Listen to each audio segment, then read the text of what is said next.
자, 스터디 모임 진행하도록 하겠습니다.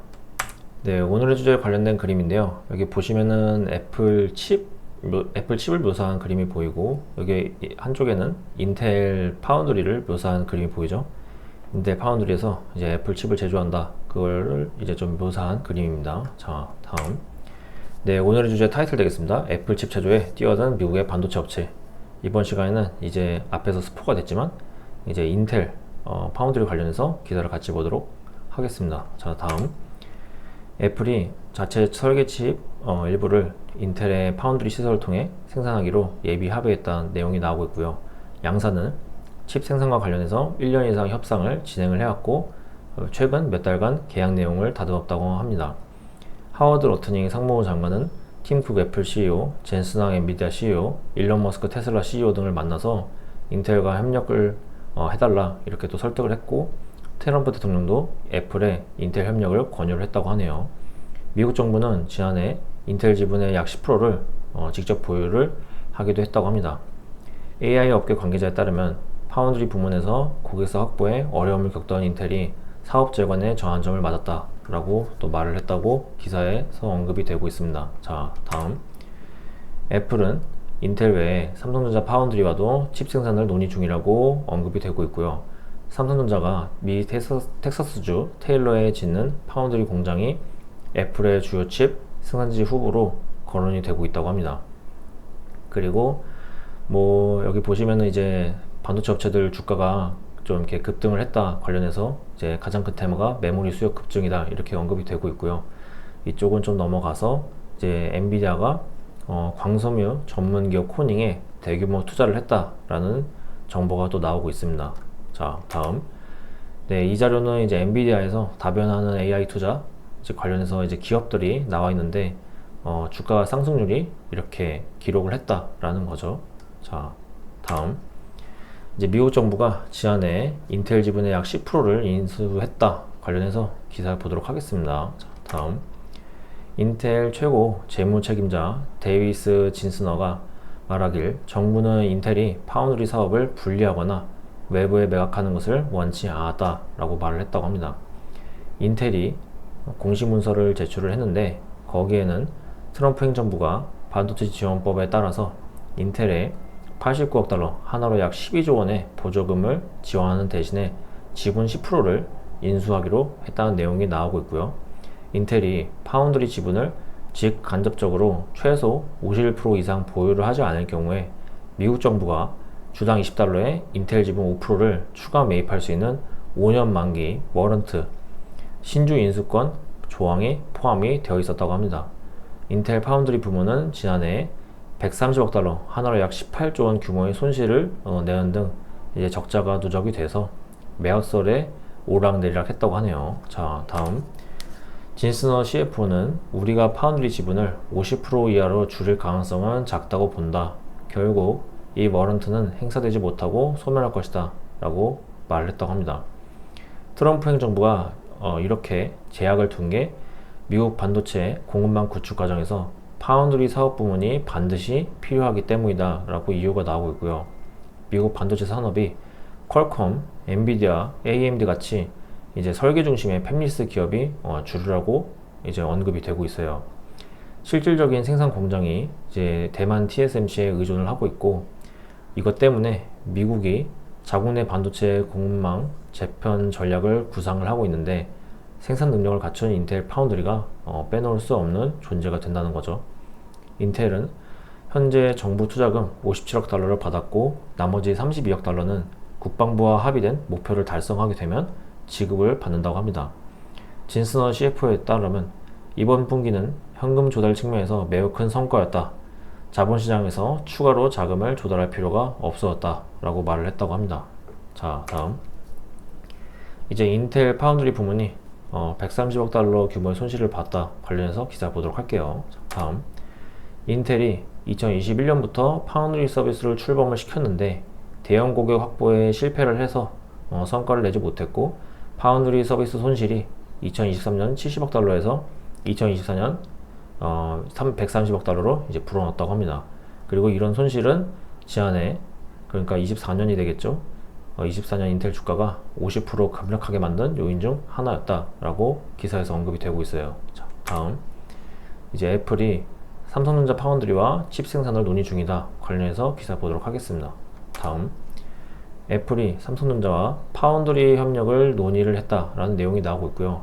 애플 경영진이 텍사스주 테일러시에 짓고 있는 공장을 방문을 해서 논의를 진행했다는 내용이 나오고 있습니다. 자, 다음 이제 뒤에 이제 사진 속에 있는 시설이 이제 텍사스주에 있는 이제 반도체 공장이죠. 애플 기기의 두뇌 역할을 하는 프로세서가 이제 애플이 자체 설계를 해서 TSMC가 만드는 구조였는데 애플이 2007년 아이폰 탄생부터 삼성전자가 설계하고 만든 애플리케이션 프로세서를 써왔다고 합니다. 그런데 애플이 AP를 직접 설계하기 시작을 했고 2015년 TSMC의 생산을 맡기면서 삼성과의 협력 관계가 약해졌다고 언급이 되고 있어요. 그리고 그때 당시 갤럭시 S 시리즈를 둘러싼 특허 침해 소송 등 양상한 갈등도 있었고 애플의 리스크 분산을 위한 공급망 다변화 영향도 컸다고 합니다. 인텔도 애플의 초기 PC, 노트북용 프로세서를 공급을 했었는데 2020년을 기점으로 애플이 자체 설계 프로세서를 내놓으면서 이제 양사 간 협력이 끊겼다고 하네요. 자, 다음 다시 협력을 모색하게 된 가장 큰 원인이 반도체 공급망 차질이다 라고 이유가 나오고 있고요. 전 세계 파운드리 시장의 70%를 차지하는 TSMC가 현 생산 체계로 수요를 감당할 수 없는 상황에 처했다고 합니다. 그리고 팀 쿡 애플 최고 경영자는 이전보다 공급망의 유연성이 떨어졌다라고 또 언급을 했다고 하네요. 미국 내에서 생산하는 반도체 수요가 커지는 것도 삼성전자와 인텔의 기회로 작용하고 있다라고 언급이 되고 있습니다. 자, 다음 자 이제 삼성전자의 이제 파운드리 공장 텍사스주 테일러시에 짓는 파운드리 공장 관련해서 기사를 보도록 할게요. 자, 다음 삼성전자의 테일러 프로젝트가 북미 시장 내 첨단 제조 허브를 구축하는 핵심 사업이다 라고 언급이 되고 있고요. 총 450억 달러, 약 66조 원을 테일러시에 쏟아붓고 있다고 합니다. 그리고 여기에는 2개의 첨단 파운드리 공장과 패키징 시설, 연구개발 센터가 포함이 된다고 하네요.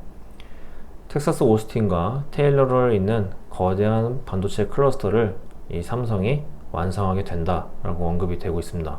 자, 다음 네, 여기 표시된 지역이 이제 테일러시입니다. 자, 다음 미국 정부는 삼성전자에 약 64억 달러, 하나로 약 9조 4천억 원의 직접 보조금을 지급하기로 결정을 했다고 하고요. 테일러시는 삼성의 진출로 인해서 수천 명의 고숙련 일자리가 창출이 되고 도시 인프라가 현대화되는 등 경제적 호황을 누리고 있다고 합니다. 그리고 삼성은 현지 대학과의 협력을 통해서 반도체 전문 인력 양성을 돕고 있다 이렇게 언급도 나오고 있어요.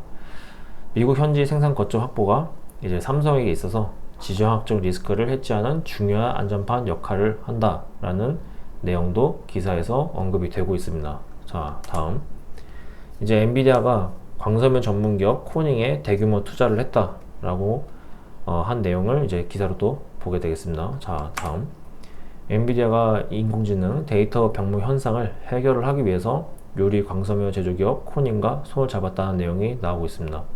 차세대 AI 인프라 구동에 필요한 첨단 광섬유 등 솔루션 공급을 위해서 단연간의 상업 기술 파트너십을 맺었다고 언급이 되고 있고요. 코닝은 미국 내 광학 연결 장치 생산 능력을 10배로 늘리고 광섬유 생산 능력도 50% 확대할 계획을 갖고 있다고 합니다. 그리고 노스캐롤라이나주와 텍사스주에 첨단 제조시설 3곳을 신설하고 고임금 일자리 3,000개를 신규 창출하겠다 이런 계획도 가지고 있다고 하네요. 자, 다음 엔비디아는 이제 코닝에 최대 30억 달러를 이제 하나로 약 4조 6천억 원을 이제 투자할 수 있는 권리를 획득했다고 하고요. 코닝의 제조시설 증설도 이제 이 투자금으로 진행이 된다고 합니다.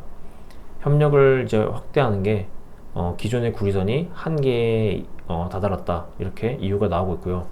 엔비디아는 차세대 AI 렉인 베라루빈에 있는 구리선 약 5,000개를 코닝의 광섬유로 교체하는 공동 패키징 광학기술 도입을 본격화할 것이라고 언급이 되고 있어요. 광섬유는 이제 구리선과 비교했을 때 전송 속도가 훨씬 빠르고 전력 소모도 5배에서 20배 더 적다고 하네요. 자, 다음. 자, 아까 기사에서 젠슨왕 엔비디아 CEO랑 그 다음에 일론 머스크 테슬라 CEO가 언급이 되는데 관련 기사 각각 보도록 하겠습니다. 자, 다음. 네, 엔비디아가 인텔에 50억 달러, 하나로 약 7조 원을 투자하기로 결정했다는 내용이 나오고 있고요. 엔비디아는 인텔 지분 4% 이상을 보유를 해서 주요 주주가 될 것 같다라고 합니다. 젠슨왕 최고 경영자는 인텔 투자가 1년 동안 협상을 진행해온 결과라고 언급을 했다고 하네요. 자, 다음. 네, 이제 테슬라가 30억 달러를 투입을 해서 반도체 연구용 팹 공장을 지을 계획이다, 이렇게 언급이 되고 있고, 연구용 팹은 테슬라 기가 텍사스 캠퍼스 부지에 마련이 될 것이라고 합니다. 일론 머스크 테슬라 CEO는 해당 연구용 팹이 월 수천 장 웨이퍼를 생산할 수 있는 규모가 될 것이다, 이렇게 또 밝혔다고 하네요. 이제 일론 머스크가 말하길 테슬라가 연구용 팹을 담당하고 스페이스X는 테라팹의 초기 부분을 맡는다, 이렇게 또 설명을 했다고 합니다. 자, 다음. 테라팹은 머스크 CEO가 이제 구상하고 있는 초대형 반도체 생산 공장을 뜻한다고 하고, 테라팹은 인텔, 여기서 인텔이 언급이 되죠. 인텔 첨단 공정 인텔 A14를 이제 활용을 할 것이라고 하네요. 약 1.4나노미터 수준의 반도체 제조 공정을 활용한다는 의미를 뜻한다고 합니다. 머스크가 말하길 최첨단 기술이지만 아직 완전히 완성된 상태는 아니다. 그리고 테라팹이 본격적으로 확장될 시점에는 14A가 충분히 성숙하거나 실전 투입이 가능할 것이기에 적절한 방향으로 보인다, 라고 언급을 했다고 합니다. 자, 다음. 네, 이렇게 이번 시간에는 인텔 파운드리가 애플 칩을 제조하는 것 관련해서 신문 기사를 통해서 알아보는 시간 가져봤습니다. 시청해주셔서 고생 많으셨습니다. 감사합니다.